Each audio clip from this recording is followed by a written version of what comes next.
പിണറായിയുടെ എച്ചിൽ നിൽക്കുന്ന കാക്കിയിട്ട ഒരു SHO, ആ SHO വന്ന് ഞങ്ങളെ പേടിപ്പിക്കാൻ നോക്കുവാണ്. അവൻ പറയണടുത്ത് ഞങ്ങൾ സമരം നടത്തണം, അവൻ പറയണടുത്ത് ഞങ്ങൾ തുടങ്ങണം, അവൻ പറയണടുത്ത് ഞങ്ങൾ തീർക്കണം. എടോ SHO, അതൊക്കെ അങ്ങ് പിണറായിയുടെ പാരാട്ടികളുണ്ടല്ലോ, DYFI, അവരുടെ അടുത്ത് പറഞ്ഞാൽ മതി, ഞങ്ങളെ എടുത്തിട്ട് വേണ്ട. എന്നിട്ട് അവൻ എടോ പോടോ വിളി, അവന് അടിച്ചങ്ങ് ശരിയാക്കും. അടിക്കാനിങ്ങ് വാടോ, അടി ഒരുപാട് കണ്ടതാ, അടി ഒരുപാട് കൊണ്ടിട്ടുണ്ട്. എന്നിട്ട് ഈ സമരത്തിൽ നിന്നൊന്നും ഞങ്ങളാരും പിന്നോട്ട് പോയിട്ടില്ല. ഈ സമരം ഇത് നാടിന് വേണ്ടിയിട്ടുള്ള സമരമാണ്. നിങ്ങളൊന്ന് ആലോചിച്ച് നോക്ക്.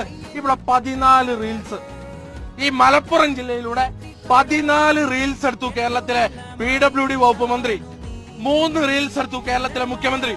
ഈ റോഡ് പൊളിഞ്ഞതിന് ശേഷം ഒരൊറ്റ പ്രാവശ്യം ഈ PWD മന്ത്രിയോ ഈ മുഖ്യമന്ത്രിയോ ഈ റോഡിന്റെ 7 അയൽവക്കത്ത് വന്നിട്ടുണ്ടോ? ഈ സർക്കാരുമായി ബന്ധപ്പെട്ട ഏതെങ്കിലും ഒരാള്